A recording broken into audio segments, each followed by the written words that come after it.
Welcome back to another episode of Good Times Ahead. We have our first episode of 2022 and we got a banger. I'm your host, Nick Eustace, and this is my boy, Tanner Thompson. And today we have a very, very special guest. Complex Magazine actually referred to him as the Carmelo Anthony of the Syracuse University cross-country team. He's a two-time NCAA champion, 8-time All-American, 3-time Syracuse Male Athlete of the Year, and the 7th fastest man in the world in the 5,000 meter race, but more importantly, a St. Mike's legend. Ladies and gentlemen, Justyn Knight. Thanks, boys, for having me. Yeah, it's a hell of an intro, Nick. Good job, brother. Yeah, you guys like that one? Yeah, so Jess, we're gonna get this going right away, brother. We got a bunch of questions for you. You make me sound cooler than I actually am. Man, those accomplishments, I was looking through and I was like, oh, I didn't even know you could be an 8-time All-American. Yeah, that's that insane. is impressive, man. Oh yeah, look at all my that. All-Americans are there, but You need more shelf space, bro. Seriously. Yeah. Well, that's what happens when I did 3 sports in college, like technically cross country, then indoor track and outdoor track. So it's like you can rack them up. I'm not even like the most winningest person in the NCAA. It's crazy. Really? Yeah, that's crazy. You've got to be the most winningest person at Syracuse, right? Yeah, I think so. I don't want to commit to that too quickly. I got to do that research, but I think I'm top 5. It's like you and Melo right here, eh? Yeah. Not a bad comparison. We're gonna take it back a little earlier though. Let's start off with high school. I know the story of you starting running is a crazy story. So we'll start with that. We'll get into that first. So let's hear the story, bro. Yeah, were either of you guys in my class? I don't remember who was in my. So I just remember we were running a 5K. I'll let you explain it. But I remember I was still running like this way going to where we were supposed to go. I think it might have been the cemetery, and you were on your way back to St. Mike's, and I was just like, holy shit, like what is going on? So I'll let you explain it though. Honestly, don't feel bad because you weren't the only person I passed on the way back. Yeah, this guy was lapping people. Honestly, like you guys know, I had Mr. Chittle as a gym teacher, and he's awesome. St. Mike's legend. St. Mike's legend for sure. He was a good character for sure. And you know how he is. Like he doesn't really care like what sport you play at the school or anything. Like he treats everybody the same, which is how it should be, And I'll never forget. I think it was like around midterms, and everybody was getting their mark back, and I look at my grade, and I'm like, how the hell do I have a 68 in gym class? Like, this is not biology. It's not chemistry. It's not like history or something. So it wasn't making any sense to me. And it wasn't just me. It was a couple of kids in the class too. But I remember going up to Mr. Chittle and just being like, sir, what's going on? Like, how do I have a 68? Like, I'm doing well in the football unit. I did well in the basketball unit, of course. Like badminton, I was sick at badminton. Oh God. And the only thing I kind of sucked at, which is ironic, hockey, I could skate, but I couldn't stop. So like that's where, I'll take my marks being marked down for that. Yeah. He went on to explain to me how, the way he grades people is not based off of, how good you're doing in class necessarily. It's based off of like how the effort that you put forth. And being like a multi-sport athlete doing basketball and volleyball, he told me that like he expected a lot more effort coming from me, even though my teams are winning. So like in the moment, I was kind of annoyed, I'm not gonna lie, but he told me, he's like, if you want your mark to be a 90 or what have you, like if you show me that, you're giving your best foot forward and prove that to me, then like your mark will reflect that.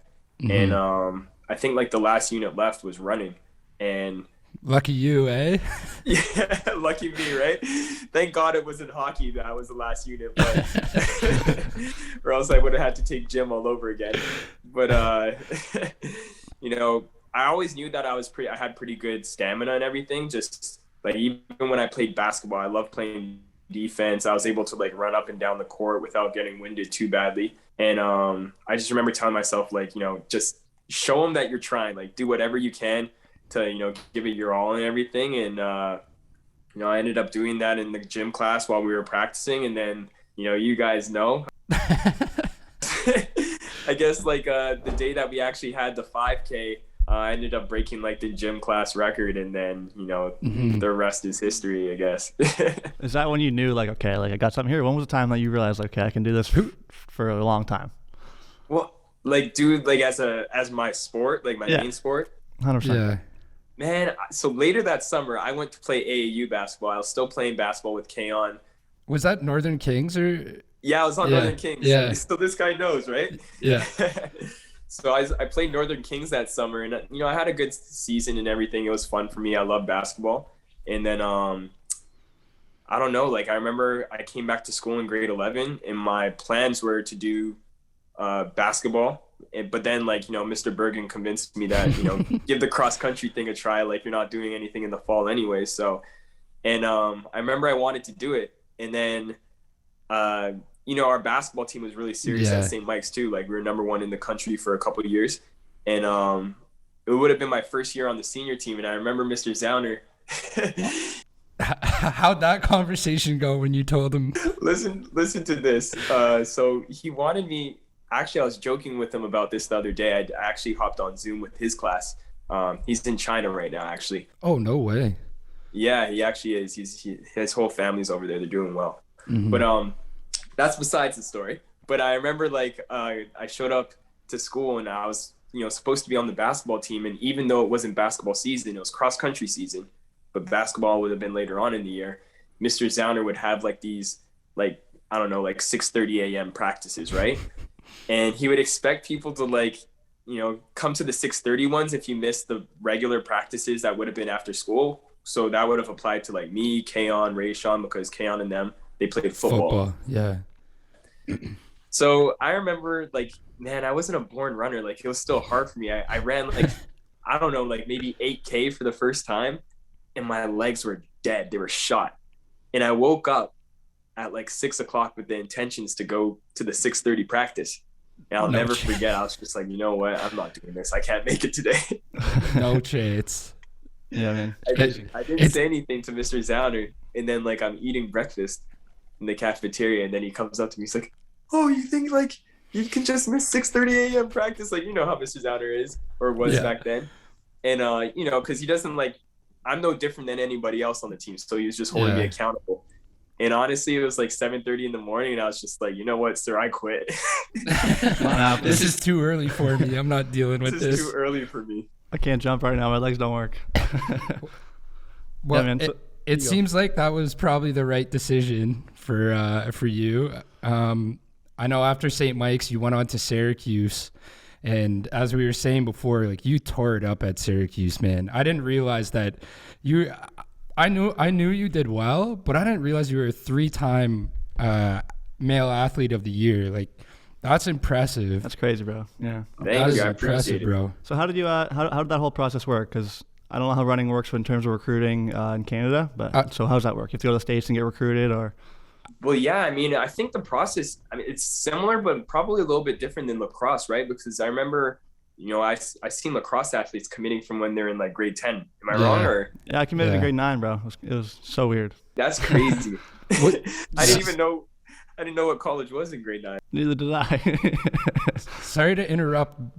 I remember doing a religion project with you, and were you talking to Oregon at one point? Yeah, I was. Yeah. Yeah. How'd you end up at Syracuse? That's ties me into another story, and I'm sorry if I'm doing too much talking. Oh, no, man. We want you to talk. Yeah, you talk more than us. Yeah. It's crazy because you guys know me in class. When I was at St. Mike's, I probably didn't talk at all in class. Like, I would talk to you guys outside of class and stuff, but, like, in terms of answering questions and stuff, I was silent. But yeah. I hated that too. Yeah, I think we all did. But how did I end up at Syracuse? So, it's funny that you asked. Now I'll kind of combine both Tanner's question and your question where, when you're going to school in Canada, when you start thinking about the process of going to these colleges and universities, it's a lot different than going to school in the States. Whereas the States, I think the correct term is like they take your cumulative GPA and, they measure that, and then you have to take the SAT or the ACT, and then you get into school, hopefully. Whereas like in Canada, they take just your grade 11 and 12 marks. So for me at St. Mike's, I think you guys came in grade 9 or maybe you guys were there earlier. I was 9, yeah. Yeah. Yeah. So I don't know about you guys, but like I had a hard time adjusting because like going from like regular public school to like, a pristine private school academically, is a little bit tough for me. So Me too. 100%. Bro. Yeah. Yeah. So, I wasn't a horrible student, but I definitely like my marks took a hit in grade 9 and 10. And then by the time I was in grade 11, when you get to start picking like your courses, I picked courses like, the histories. I think I took like an extra writing class, stuff that I was better at rather than, the sciences and stuff. And at that point, like I was starting to get like my GPA up, but then I realized that, it took a pretty big hit from like my grade 9 and 10 year. And, I remember I recommend like anybody that's looking to school in the States, if you're studying for the SAT, ACT, I did a tutor if you can afford it, if your parents can afford it, with Kaplan. And they helped me out a lot because, a lot of the stuff, Americans, the stuff that they take in school is geared towards taking that SAT, ACT. Whereas like the kids in Canada, we're smart, but like we're not necessarily learning the exact same stuff. I don't know if you guys noticed that. But when I took the ACT, the first time I took it was just for fun. I was like, let me take this and see, if I get the mark, then great. The second time, I had to study and got a tutor for it. Mm-hmm. But the tutor really helped me out a lot because he showed me, like, for example, I took the ACT because I wasn't that good at math. I wasn't as good at math. So the ACT was 3 subjects. It was math, science, and English. And the tutor did a phenomenal job, but he kind of showed me even the science questions. It didn't really like, it was about science, but the answer, you could figure out the answer without knowing science at all. You just had to learn how to read the question properly. And that's kind of how the tutor helped me to get like the ACT mark that I needed to get into college and stuff. I was going to say, how do you compare Syracuse's education to, like, in terms of St. Mike's? How prepared you for Syracuse? Did they do a great job with that, or? Yeah, Syracuse is top notch. honestly, I'm so thankful that I went to St. Mike's because like the transition, I won't say that like I was getting 90s and stuff at Syracuse, but the transition was a lot easier coming from like such a, well-renowned private school, in the GTA, if not Canada, to going to like a college that's respected on both sides of the borders, being Syracuse. And that kind of ties me to Nick's question where, why did I go to Syracuse?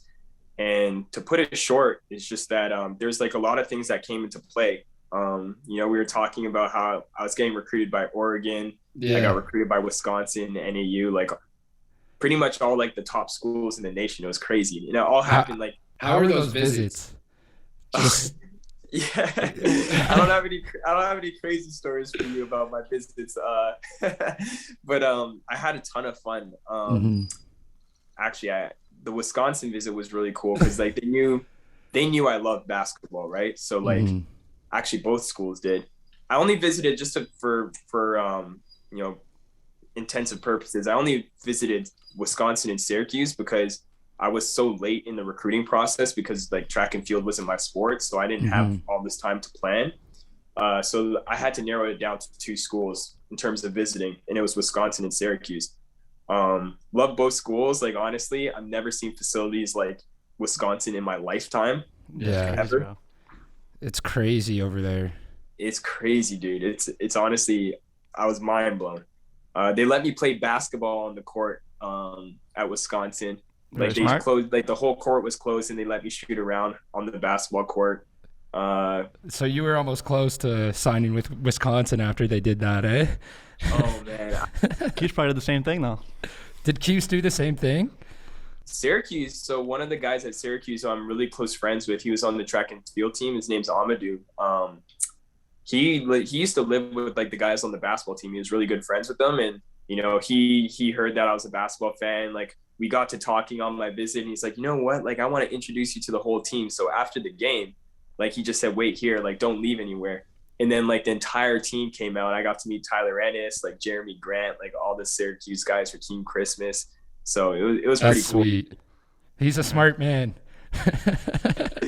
No, I have a funny story. I mean, Wisconsin, I literally almost committed to Wisconsin, but maybe I'll share that story with you guys off the record because I'm still a coach. So yeah. Oh, for sure. All right, let's talk about let's get into Olympics a little bit here. So I'll start with more like a technical question. So can you compare like how much on your own you are in terms of the working out, the training for Team Canada, as opposed to at Syracuse where you're like regimented, like every day, 6 a.m., work out till 8 and then run. It's a lot more professional, right? So it's like you're on your own time kind of thing. Is that how it works with the Olympics, or is it they're on your ass? Yeah, I mean, to be honest, my transition has been fairly smooth. There was a couple hiccups when I first like went pro. Actually, my Syracuse coach is actually still my coach now. Oh, no way. Yeah, so like once I graduated, he like retired at Syracuse and then became my coach at Reebok. Good timing, huh? That's awesome. And the way it works with Team Canada, it's kind of interesting, where it's like a lot of like the Canadian athletes like myself, Andre DeGrasse, Aaron Brown, like Mohammed, like all the, you know, top runners for Team Canada, or just any runner in general, like a majority of us don't even actually train in Canada. A lot of us like train in Florida or Virginia, where I'm at. Some people are in Oregon. So we train with like our respective coaches, like at our respected sponsor. Like some guys are with Nike, I'm with Reebok. Some guys are with Puma. And then when it comes to Olympic time, world champs, like they put the team together, and then, you know, those coaches kind of help take over a little bit after that. So are you friends with all like you guys are all in the same little building, or like would you know DeGrasse, or how's that sort of situation work? Yeah, I mean, DeGrasse, he's a really nice guy. I can't say that like I would say we're acquaintances. Like, you know, he sees me, he'll say hi, we can have a conversation and stuff. But like, there's kind of a little bit of a small age gap. So like, I knew him and he knows me and I know him, of course. But like, you know, I don't see him nearly as often as I see like guys like the distance runners on the team. But like, I would say like majority of the guys, like all the sprinters, I'm good friends with them. And cool. Man, what was that like? Just the experience in general, like being in Tokyo, being around like COVID, just being in the Olympic Village. I know it may have not been the same experience as past Olympics, but yeah, just what was that whole experience like for you? With the fake beds too? Was that a thing too? I think was it like cardboard beds or something like that? Yeah, that's wild, man. We had a thrower, so like the rooms where, if you can picture this, like imagine like an apartment complex, and it doesn't have a kitchen or anything, but there's an open area, and then there's like, you know, 3 or 4 bedrooms, and each bedroom like has 2 people to a room with 2 of the cardboard beds. And one of our roommates, he was a thrower. His name's Tim, and this guy is like huge. He's jacked. Like they're big boys. Yeah. And like to test the bed, he like got on it and jumped on it a little bit. He's like, oh, I guess it works fine. So it never broke on him. So everyone else was safe. Yeah, everybody else is safe. To me, that's the only experience I've ever known. Like I know other guys that have been at the Olympics before, and they said like, oh, it's a little bit different, like whatever. But to me, like it was as big as it could have possibly been. Like I've never competed at an event to that high level with, you know, I'm going in the cafeteria, I see Luka Doncic, I see Yao Ming sitting down. That's crazy. That is crazy. How big is he, man? Like, and seeing like, you know, all these like world class athletes in like their respective sports. And to be honest, I was more nervous walking through the cafeteria than I was in my race. Cause like, I don't know, I just felt out of place. I felt like, you know, a small person, but fanboying. Yeah, it's mind blowing, but like it was a really good experience. Tokyo did a phenomenal job. Like I felt more than safe there. We took COVID tests every day. Mm-hmm. We weren't allowed to actually visit, like go outside of the Olympic Village unless like we were going to our event, which was fine. But like even at the pre-camp, we were in Gifu, Japan, which is like I think 2 or 4 hours away, and the hospitality there was phenomenal. So I had a great time out there. How would you compare those to your World Championships experiences? See, I love World Champs. Like I think like going to London, that was amazing just to go there as a college athlete and stuff. Yeah. And I've never been to like Europe before. I think I've never been to Europe before prior to that. And it was cool. Like historically, my parents came, my brother came, and like after my race, we got to walk around, like do some sightseeing and stuff like that. So like, you know, London World Champs always holds like a special spot in my heart. In terms of like actually performing there,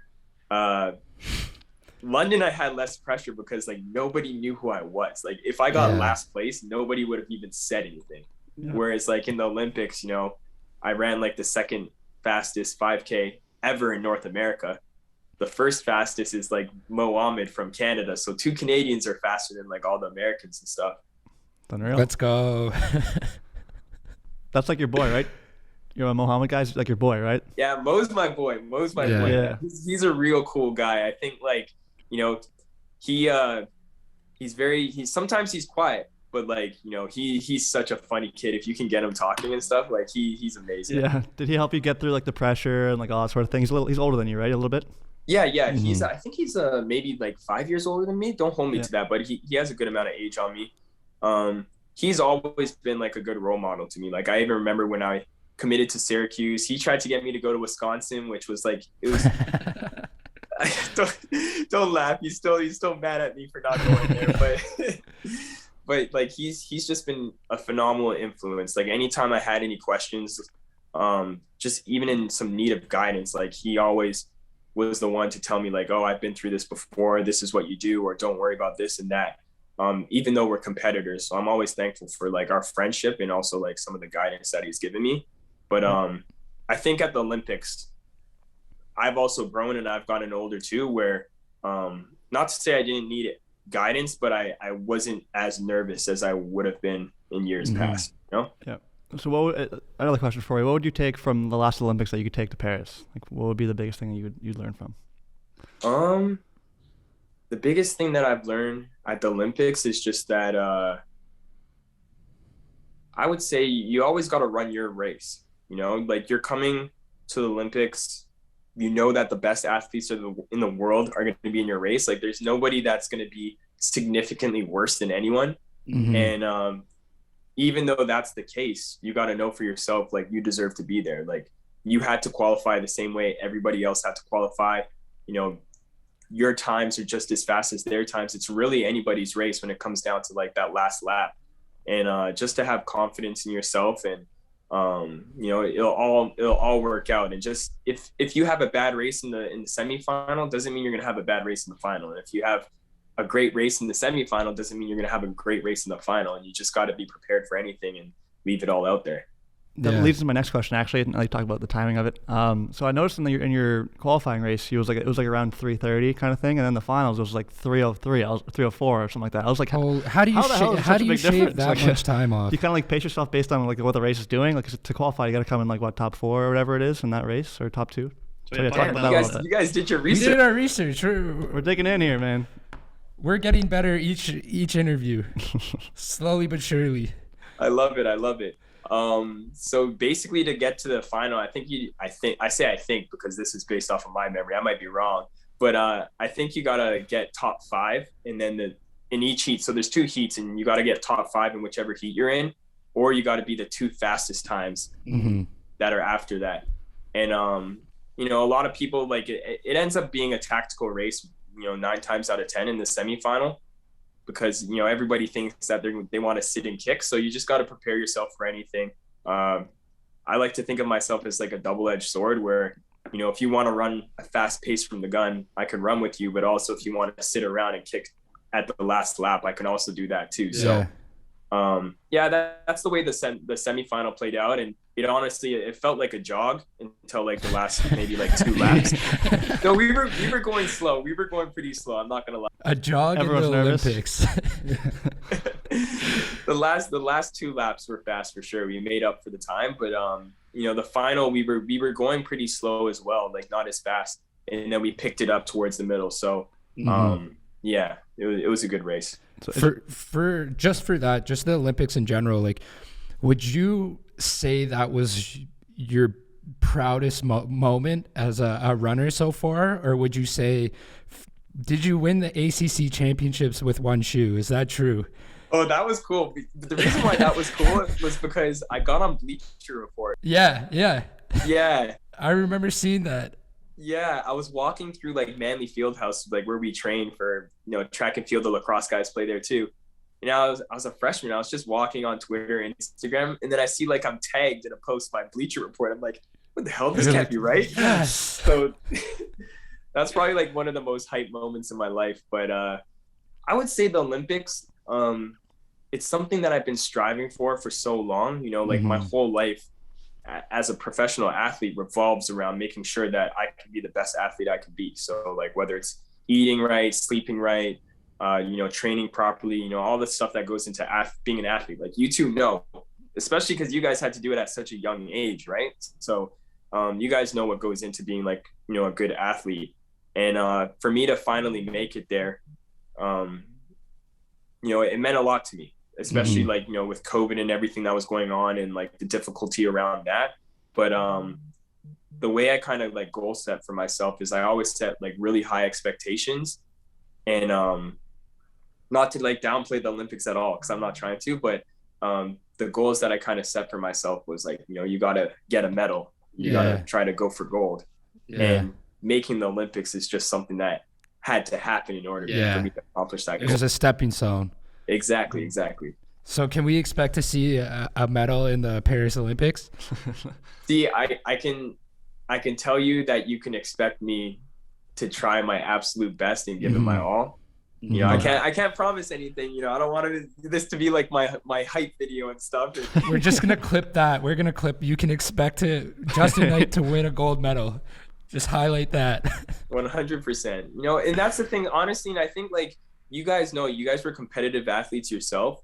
I feel like if you're not trying to win, and not to say winning's everything, but if you're not trying to be the best at what you're doing, then like, what's the point in kind of going out there and doing it? And not to say that there's, funds involved, and I do cherish like the friends and like the people that I've met doing track and field. But when it comes down to it, when I make these sacrifices, when I go to practice, like all of it is to make sure that I can be the best athlete I can be. And, you should always have faith in yourself to be the best. So I recommend everybody to do that. I tell everybody, like, that's the way you should think. If you're not first, you're last. Just to talk about you striving to be the best athlete. I know it wasn't always like that, or I know you may have had issues transitioning from high school to university. I feel like just in general, that's a tough transition for anybody. But from going a kid living in Toronto to going to Syracuse, living on your own and having that freedom and having all that pressure of being an elite athlete. I know Chick-fil-A got the best of you, eh? As a pro, yes. That's a fun story. So what was that? And just in general, why was that such a career-defining moment? Like, did that just flip a switch in your mind mentally where you're like, okay, like, I never want to have this feeling again? Yeah. So, I'll talk about, because I had a couple moments like that, but I'll come off of, and if Chick-fil-A, if a representative of Chick-fil-A is watching this, I love your food. If you want to do a sponsorship, I'm down with it. It's just a story. But honestly, like, I'll talk about like just going professional, and then I'll go back from my transition from high school to university. But as a professional, like that was very tough for me. Like as Tanner said, we were very regimented. We had like a routine in university. Like, people were telling you like, you got to be at practice this time. You got to go to the training room at this time. Or, did you remember to do this? Did you remember to do that? Whereas like being a pro, you just don't be late for practice. And after that, I hope you're doing whatever. It's all on you, eh? Yeah.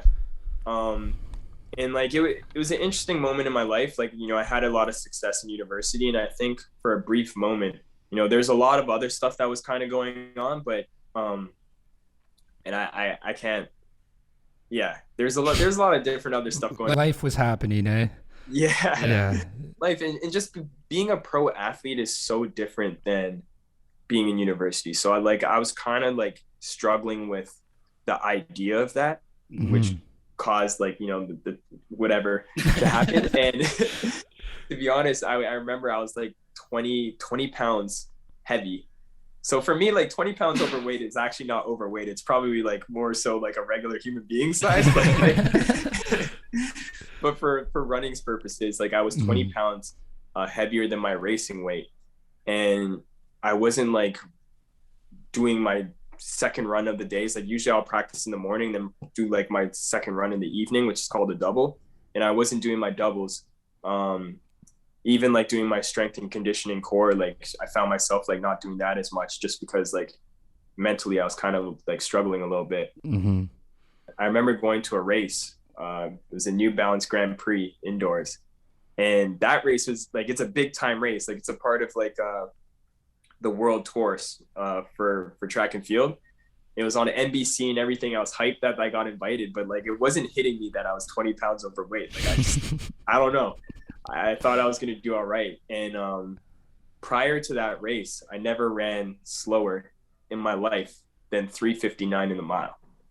And I ran the mile there and I got dead last and I ran 4:03. Oh.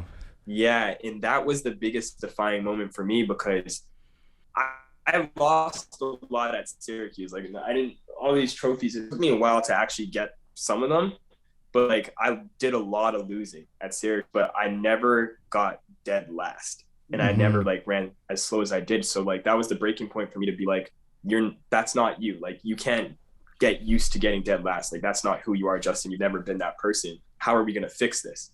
And mentally, like I had to stop feeling bad for myself and just, handle what I can handle and, make that switch. And I'll never forget, like still to this day, if I go back to Virginia, if you see my fridge, I save like the bib, and the bib is just like, it says your name on it and stuff. I don't know if everybody knows that, but it's like, basically it's on your singlet. It says your name and like whatever race you're running. And I saved the bib from that race. And I wrote like last place. And then the time that I ran. And every day, like before I go to practice, like I look at that and I always tell myself, like, we're never going to be that person again. And, fortunately enough, I never went back in that direction. So nice. That's awesome, man. Like that's incredible I don't know whether you would call that fear, maybe fear of coming in last place, but fear can be such a motivator to just be like, I never want to feel like that ever again. Honestly, and like, as you said, even with fear, sometimes on my run, like we'll be running in the middle of nowhere, like on these dirt roads, if you can imagine, in Virginia. And like some of the people, they got these wild dogs, and they're not even on a leash, right? And these dogs are trying to protect their house, but like sometimes they're chasing after you. And like, now that's fear. Makes you run faster though. If they let a dog loose that was chasing me at the Olympics, there's a chance that I would have got a gold medal that day. New event. Next time, I'll bring a dog 5,000 meter with dogs. I have a question for you. How fast is your last 100 meters in like a competitive race? Oh, if you know that answer, it's kind of a tough question. See, it's a tough one. I'd have to kind of guess it. Essentially, what Tanner wants to know is if he can beat you in a sprint. Who do you think would win in a sprint, you or Tanner? I think it'd be close, man. Seconds? I can do 13 seconds, maybe. Already gassed? That's really impressive. Okay, I have my money on you, Justyn. Yeah, me too. We'll have to set this up next time when COVID's over and we're meeting up in person again. Like we can just do that as like the intro. It's just a race, me and Tanner. Yeah. That'll be the next Potter. Yeah, we'll just have you guys running down the street. Yeah. I got a question in terms of like growing the game. So lacrosse is like, I think it's similar to cross country or track in terms of where it's not the biggest yet. What are they doing to grow the game? I'm sure you guys get like 50,000 people at the World Championships or whatever, but we get like 6,000 fans in our arena. So how would you say you guys are growing the game? I mean, that's a good question. I don't really know the details of what they're doing. I know Athletics Canada, they just released something saying that they're having 10 races around the country and like a total of like $400,000 is going to be awarded to like, winners of, these said races, which I think will be a lot to bring a lot of these competitive runners back to Canada. Cause the thing is like, we have so much talent in Canada, but oftentimes like, I wouldn't say we're forced to race in the States or in Europe, but like, that's just where like, all the top competition is. So naturally we always go over there, but, to attract that top competition, a lot of times you want to have prize money. So I think like that'll be good for Canada. On the world stage, I'm not really sure what's being done. I probably should pay a little bit more attention. Hopefully we get it like a documentary series like F1. Yeah. That would be pretty cool. That'd be sweet. Yeah, golf just got one too. I saw, is it Flow? Is that the channel? Flow Run? Yeah, Flow Track. I've seen they're doing, they're trying to market a lot of other sports. Like I've watched like Flow Jiu-Jitsu, Flow Basketball, those kinds of things. So I've seen you on that just throughout your time at Syracuse. Yeah, they used to love me over there. Yeah. What is the I talk about like the goat talk in terms of cross country. So the only guy I know is this like I'm gonna butcher his name. Butcher his name. The Kipchoge guy, Kipchoge. Oh, Yulia Kipchoge. Yeah. Is he considered like one of the goats? Because I know he won. He's the GOAT, man. There's no ifs, ands, or buts about it, man. That guy. What separates him? If you look back at his career, like he's so good at so many different events. Like he used to run the 1500 competitively. Then he moved to the 5000, the 10,000. Like now he's running marathons and like he has the world record. So like I think just his ability to have like that much depth and like versatility is kind of what separates him from like a lot of people. And insane. No disrespect to like any of the other runners. Like I have tons of runners that I look up to, and you know, Mo Farah is probably you know, my main idol, I guess, in track and field, which is kind of cool because like we're friends too. But he's great too. So like I don't mean to disrespect anybody. Like I think there's a couple goats in track and field, but you know, Yulia Kipchoge, like what has been able to accomplish is truly remarkable. So you said your idol in track and field is Mo Farah? Yeah. Who's your overall sports idol? I feel like I know who it is. I saw a 23 in your email, so I have an idea. But who would you say your sports idol is? Michael Jordan. Oh, I thought it was gonna be LeBron James. What? Oh my God! I mean, I'm a Braun fan, so I had to give it to you. I'm joking. Here's my thing with LeBron. So I actually like LeBron and I have a lot of respect for him. I think he is one of the greatest of all times. Unfortunately, I just always stick with Jordan. Yeah. LeBron, I like it. The reason why I like LeBron wasn't my favorite player was because I was a big Oklahoma City fan back in the day. And I'll never forget when Oklahoma City played Miami Heat and LeBron was there. And it just like, honestly, I think Oklahoma City should have won that year, but like if that team stayed together, they would have won like 4 or 5 championships. That's what I'm saying. And I was like a diehard Oklahoma City fan. So like, I think that was when like, you know, a little bit of the LeBron hate started, but as I got older, I get it. Yeah.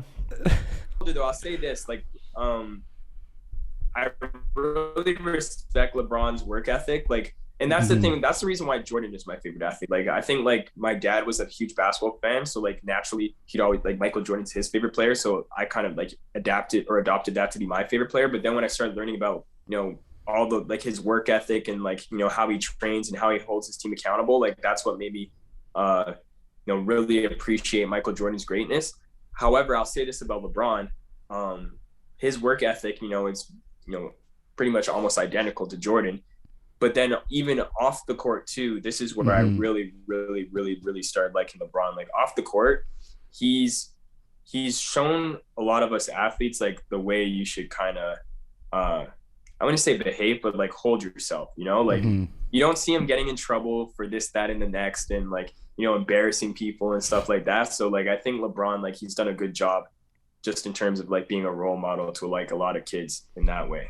It's pretty incredible. You see, he's been in the league for now, almost 20 years, been in the limelight since he was like 13, and he doesn't have a single scandal.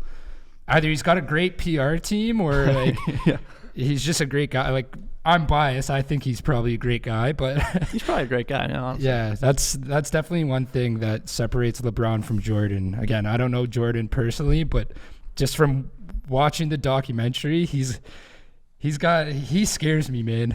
He's a scary dude. You think John Morant's the next thing or what? You think John Morant? I think he's gonna be the next guy. John Morant's the truth. He's crazy, bro. Like that guy has some crazy hops. Did you see his block? Like, oh my God, that was the craziest thing I've ever seen on a basketball court. I think like he got like up there. I don't even know. I got no words for that guy, man. Would you say he's your favorite player currently? John Morant? Not currently. I love watching him play. I think like Steph Curry, man, like I don't know. Yeah. I know a lot of people hate on Steph, but like, dude, I just love seeing what he's doing. He's amazing. I used to be a Steph hater, but again, just because the back and forth with him and LeBron, but as I've gotten older, like you can't hate Steph. You can't. He just seems like the nicest guy, and he's redefined the game of basketball. He's been in the league like not as long as LeBron, but like for a good moment, and he's never had any scandals really either. So. And he's married to a Canadian. Yeah, from Marshall. Shout out Aisha Curry. A lot of people don't know that. I didn't know that. Jeez. Yeah. Cool. It's pretty sweet. What's like the biggest rivalry? And talking about sports, what's like the biggest rivalry in running? Of running. Oh man. Is it country to country? Is it person to person? Team to team? Yeah. Did you have one guy you would go up against and you're like, fuck. Oh fuck, not again, or like, let me give it to this guy, like. To be honest, it's like it's anybody that I'm racing with. Like I'm such a competitor. Yeah. I used to have this quote in my bio on Twitter. I took it down just because I had to put other stuff in there. But like it used to say, "I hate to lose more than they love to win. That's the difference between me and them." That's a sick quote. Yeah, it's from Wale actually. I used to be a big like FMG like Rick Ross Wale fan. But like I felt like that really spoke to me. So like when in terms of like I don't beef with anybody. Like you guys know me. No, you're such I love making friends. I love talking to new people, but when I'm on the track, it's like I'm not friends with nobody. You got that Mamba mentality? I'm racing. Yeah. But are there any little nuances in the game that like no one would see on TV, like edging out with footwork or like stepping on toes or like that, or like elbows, shit like that? Oh yeah, like elbows get thrown. People like step on your calf, and like when you're wearing track and field spikes, like that hurts when you have like the spikes digging into your calf. I've had people kick me in my shin before. At the Olympics a lot of times, because like when I say like we're running these slow paces and everybody's bunched up, you get a lot of people pushing you in your back, or like one person at the Olympics fell right in front of me and I had to hurdle him. Yeah. So is there a ref? Is there somebody watching, like a ref or like somebody is there like a referee in charge of anything, or is it just free and clear, go to town? So they call just full contact running. Yeah. Typically we have officials that are supposed to like make sure like nobody's cheating, like running on the inside of the track or something, running less distance. Technically, I think if one of the rules is like in the first 50 meters, if somebody falls, then like they'll restart the race. Really? Don't quote me on that. I'm pretty sure that's a rule, but yeah. So they have people that look out for stuff like that, but unless like you do something that's like really noticed on camera, then like you probably won't get kicked out. Yeah. So Justyn, we're coming up to the end here, and we just wanted to ask you a few would you rather, and just a few questions like that. So one of them, we know you're a big Drake fan, right? Yes, sir. Okay. Would you rather, and being a former basketball player, would you rather be the starting point guard for the Toronto Raptors or go on tour as a rapper with Drake? Oh my God. Yo, that's a good one. Oh, I'm so embarrassed. I'm taking so long to think about it. I feel like I'd meet Drake eventually. If I was a starting point guard on the Raptors, I'd end up so best of both worlds. Funny too. So I think I'll take the starting point guard. I think that's a good choice. Would you rather go on stage with Drake for one concert or win a bronze medal at the Olympics? Bronze medal. Bronze medal. I don't even know. I don't know why I paused. I was like processing the question. Yeah. Bronze medal, man. Because like you gotta think like, man, you win a bronze medal, like you're etched in history forever. Yeah. And I hope like one goat to another, like Drake would just reach his hand out and be like, congratulations or something. Yeah, you come back with the gold and get there it is. Of course. Drake needs to bring you on stage when you win that gold. Yeah, Paris 2024, man. Count on it. Didn't your mom like give you a Christmas present where it was like not the same thing? It was like a joke on you or something? I saw your story. I didn't quite get it. Then I looked into it a little bit. But tell that story. So like for Christmas, like I didn't even make a list. Like I think I'm beyond that as as an adult. I'm not really making lists. But she knows that I like Drake and OVO and stuff. So she decided to trick me. So she got me like that really ugly sweater. I don't know what it was, but it looked like an owl, I guess. And like when I was opening it, I was just like, oh, nice, a sweater. And then she's like, don't you like it? It's OVO. I got it for you. Like it was so hard to find. And I went to the store and everything. And I was like, oh man, thanks, Mom. I didn't even have the heart to break it to her that was not OVO. In my head, I was like, in my head, I was like, whoever sold this to my mom is a scumbag, you know? Like, come on. Let's go find this guy. She just got ripped off. Round up the boys and let's go visit that shop. But nah, so then I was just like, yeah, thank you. Like, I really appreciate it. And I kind of just put it to the side, and we were opening more gifts. And then, you know, at the end, we opened all the gifts, and then my mom comes in the room, and she did the same thing to my brother as well. And she comes back in the room, and then she's like, I'm just joking, guys. Here's your real present. And then, like, you know, we got like a gift card from OBO to go get some gear. So like, it was pretty funny. Did you cop that sweater with the gift card? Nah, not this one. I got, I can show you actually. Hold on. Down. Damn, look at all those fucking trophies in the background. Dude, man. I know, it's crazy. You gotta get a bigger one soon. I know. Where's he gonna put the gold? Right in the middle. Yeah. I got this shirt. Oh, that's sick. Nice. Yeah, it says OVO in like small letters. I didn't open it yet, but I'm about to wear this to a Syracuse basketball or football game, so that's why I haven't opened it yet. You be looking fresh out there, man. Thank you, man. And then we have a few questions from some of our Instagram followers. Well, we'll start off nice and easy. Would you send your kid to St. Mike's? Of course, 100%. Mm-hmm. I gotta ask you guys. Do you guys send your kids to St. Mike's? 100%. 100%. You know, obviously, if it's a son, you know, if we have a daughter, we'd have to find a different school. Yeah. Still going to St. Mike's. You're going to St. Mike's still. Who's your best friend from St. Mike's? Was it Tyrone? Was it Tyrone? I assume you know who asked that question. I know who asked that question. I'll tell you this, man. Tyrone, I remember I went to summer school with him at Michael Power. And I'd say easily, you know, Tyrone was my boy at Michael Power. And yeah. I'm glad we did that because I actually got to know him a little bit more. So, like, we were always cool at St. Mike's. So, Tyrone, what's up, brother? Like, yeah, you're one of my best friends. Shout out to Simon Billette, though. That's the real guy. Yeah, I missed that guy, too. I haven't seen Simon in a while. And then another one, I want you to talk about the time you wore Jordans in a track meet in high school. Someone said, ask him about the time he wore Jordans to a high school track meet. And did you demolish that track meet? I don't know. It was Mike Moriyama. Mike Moriyama. Okay. I wonder if he was in my race. But yeah, dude, it was my first track and field race. So it was right after I did that gym class. Like, I missed the entire track and field season. Bergen begged me to come on the team and stuff, and I agreed to do it. And I think we had CISA, Metros, and OFSA left. And it was CISA, and I like showed up. I didn't want to wear like that, you know, the booty shorts or half tights that they were wearing. So I wore my basketball shorts. I had like, you know, the Under Armour, you know, the half sleeve, you know which one I'm talking about? Yeah.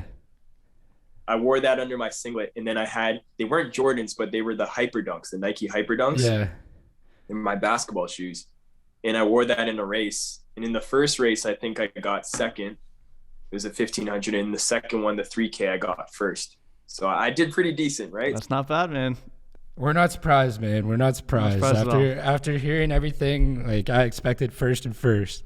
I got one last question for you, brother. What's the coolest place that track and field's taken you?